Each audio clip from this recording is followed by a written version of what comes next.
चलिए अगला क्वेश्चन देखते हैं। अगला क्वेश्चन पूछा गया है, बस्तर क्षेत्र का लोकगीत कौन सा है? तो बस्तर क्षेत्र का चैत परब और धनुकुल, ऑप्शन नंबर सी में दिया गया है, ये बस्तर क्षेत्र का लोकगीत है। आगे चलते हैं। छत्तीसगढ़ में बस्तर के आदिवासी बहुल क्षेत्र का लोकगीत है, कौन सा है वो बताना है। वो है लेंजा गीत, और लेंजा गीत दिया गया है ऑप्शन नंबर ए में। तो इस क्वेश्चन का आपका सही आंसर हो जाएगा लेंजा गीत। आगे चलते हैं। अगला क्वेश्चन है, छत्तीसगढ़ में मुरिया जनजाति का लोकगीत है, यानी मुरिया जनजाति का कौन सा लोकगीत है ये आपको बताना है। तो मुरिया जाति का है रेला गीत, और रेला गीत दिया गया है आपका ऑप्शन नंबर बी में। तो इस क्वेश्चन का सही आंसर ऑप्शन नंबर बी हो जाएगा। आगे चलते हैं। छत्तीसगढ़ में बाइसन हॉर्न माडिया जनजाति का नृत्य गीत है। देखिए ये जनजाति आपको थोड़ा इंग्लिश नाम लगा होगा, परंतु ये छत्तीसगढ़ की एक जनजाति है बाइसन हॉर्न मीडिया। इस माड़िया जनजाति का जो नृत्य गीत है उसको पूछा गया है, और वो है गोड़ नृत्य गीत। और गोड़ नृत्य गीत जो है वो आपका दिया गया ऑप्शन नंबर बी में।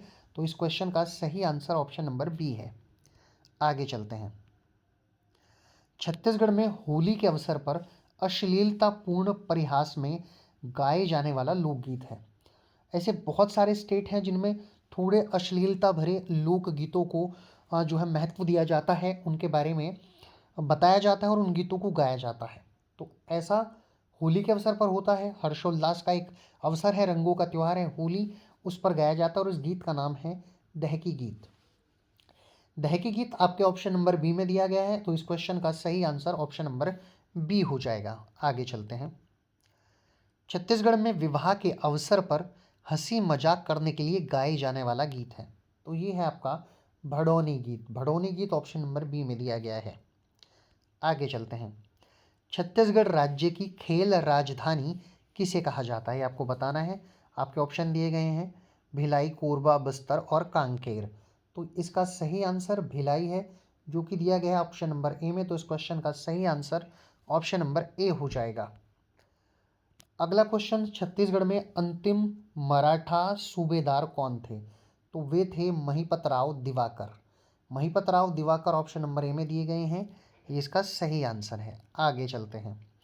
छत्तीसगढ़ राज्य में हंसदेव बांगो परियोजना किस जिले में है? ये एक परियोजना का नाम है हंसदेव बांगो परियोजना, और ये कोरबा में है, ये आप याद रखेंगे कोरबा। कोरबा दिया गया ऑप्शन नंबर सी में। तो इस क्वेश्चन का सही आंसर ऑप्शन नंबर सी है। अब हम चलते हैं अगले क्वेश्चन पर। अगला क्वेश्चन स्क्रीन पर आप देख रहे होंगे। पूछा गया है कि कोरिया जिले में स्थित कैमूर पहाड़ियों से कौन सी नदी निकलती है? तो कैमूर की पहाड़ियों से जो नदी निकलती है उसका नाम है हसदो नदी, और ये दी गई है आपके ऑप्शन नंबर ए में। तो इस क्वेश्चन का सही आंसर ऑप्शन नंबर ए हो जाएगा। आगे चलते हैं। छत्तीसगढ़ का सबसे बड़ा चिड़ियाघर कौन सा है? कानन वन, मैत्री बाग, शैल गार्डन या नंदन वन? तो इसका सही आंसर मैत्री बाग है, और मैत्री बाग दिया गया है ऑप्शन नंबर बी में। तो इस क्वेश्चन का सही आंसर ऑप्शन नंबर बी हो जाएगा। आगे चलते हैं। अगला क्वेश्चन, माँ बम्बलेश्वरी देवी मंदिर का निर्माण डोंगरगढ़ के किस नरेश ने करवाया था, ये आपको बताना है। तो ये कराया था राजा वीरसेन ने, और ये वीरसेन दिया गया है ऑप्शन नंबर डी में। आगे चलते हैं।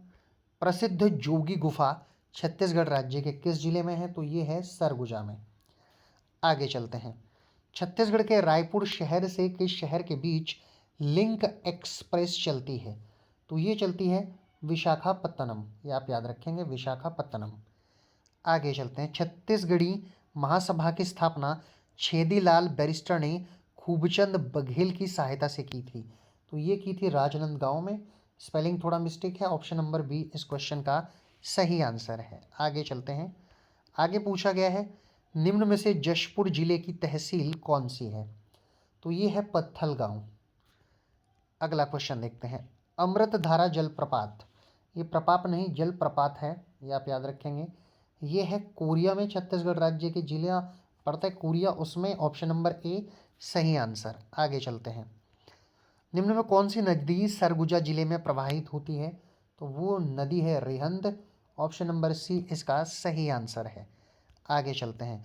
जशपुर जिले में किस जनजाति के लोग नहीं पाए जाते?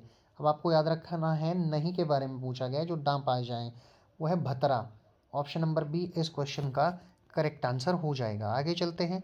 1998 ईस्वी में जशपुर जिले को किस जिले से अलग करके बनाया गया था? तो वो किया गया था रायगढ़ से अलग, और ये आपका है ऑप्शन नंबर सी इस क्वेश्चन का सही आंसर।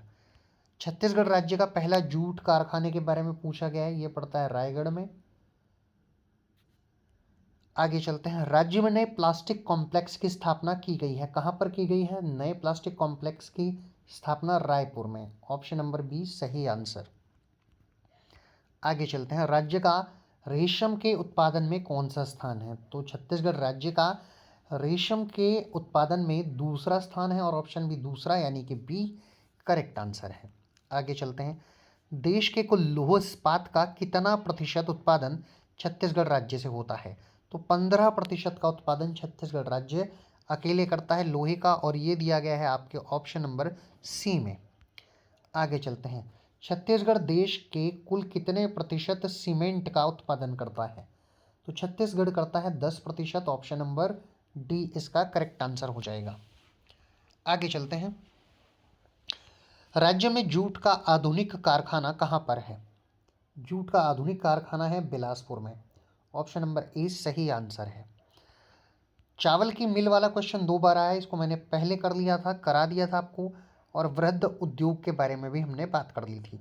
मैंने आपको बताया था कि ये अपडेटेड क्वेश्चन है, इनको आपको अपडेट करते रहना है। उर्वरक निर्माण के बारे में, बालकों के बारे में भी हमने बात की थी आपसे।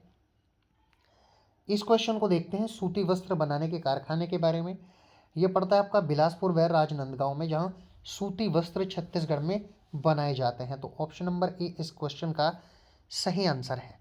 दुग्ध महाविद्यालय की बात हमने पहली क्लास में कर ली थी। शारीरिक प्रशिक्षण महाविद्यालय रायपुर में है, ये भी हमने बात की थी। शासकीय आयुर्वेदिक महाविद्यालय ये भी रायपुर में है, इसकी भी बात हम कर चुके हैं। कोसा सिल्क कारखाने की बात भी हमने पहले कर ली थी, और भिलाई इस्पात कारखाना इस क्वेश्चन के बारे में भी हमारी बात हो गई थी। अब हम चलते हैं। भिलाई इस्पात कारखाना जिसकी पहले क्वेश्चन में बात हुई है, उसकी स्थापना कब हुई? ये 1955 ऑप्शन नंबर सी। आगे चलते हैं। अगला क्वेश्चन, ये क्वेश्चन इंपॉर्टेंट है। निम्नलिखित में से कौन उत्पादन की दृष्टि से छत्तीसगढ़ का प्रमुख उद्योग नहीं है? तो कौन सा नहीं है? रसायन नहीं है। ऑप्शन नंबर सी इसका सही आंसर है। आगे चलते हैं। भिलाई स्टील संयंत्र एक उपक्रम है, इसके बारे में भी बात की थी हमने पहले क्लास में। सार्वजनिक। आगे चलते हैं। ये आपका एक तरह से रिवीजन भी हो जाएगा यदि क्वेश्चन 2 बार आ रहे हैं। निम्नलिखित में कौन सी एक प्रकार की जलवायु का छत्तीसगढ़ राज्य में फैलाव पाया जाता है? उपाद्र संक्रमणीय, उपाद्र महाद्वीपीय, आर्द्र दक्षिण पूर्व या उपाद्र तटीय? तो आर्द्र दक्षिण पूर्व इस क्वेश्चन को हमने पहले भी देखा था, एक बार और देख लेंगे। Option number C correct answer है। आगे चलते हैं। छत्तीसगढ़ प्रदेश अपनी अधिकांश मानसूनी वर्षा प्राप्त करता है? तो बे ऑफ बंगाल, बंगाल की खाड़ी से, ये हमारी बात हुई थी। छत्तीसगढ़ कब स्वरूप में आया? ये भी मैंने बात की थी 1 नवंबर 2000 को। आगे चलते हैं। सबसे बड़ा क्षेत्रफल के हिसाब से कौन सा जिला है? राजनांदगांव छत्तीसगढ़ का सर्वाधिक क्षेत्रफल वाला जिला है। अब कौन सी जनजाति है जो छत्तीसगढ़ में नहीं पाई जाती? तो वो हो जाएगी भूटिया। ऑप्शन नंबर सी सही आंसर है। आगे चलते हैं। छत्तीसगढ़ की सबसे बड़ी नदी कौन सी है? तो छत्तीसगढ़ राज्य की जो सबसे बड़ी नदी है वो है महानदी। ऑप्शन नंबर सी इसका करेक्ट आंसर है। अगला क्वेश्चन देखते हैं। छत्तीसगढ़ राज्य के उत्तर दिशा में कौन सा राज्य स्थित है? तो उत्तर दिशा में है उत्तर प्रदेश। उत्तर प्रदेश और उत्तर दिशा दोनों मेल खाती हैं, आपको याद करने में आसानी रहेगी। आगे चलते हैं। सरगुजा जनपद छत्तीसगढ़ राज्य के किस क्षेत्र में स्थित है? तो जो सरगुजा जनपद है, जिला है, वो उत्तर में स्थित है, और ऑप्शन नंबर बी इस क्वेश्चन का करेक्ट आंसर हो जाएगा।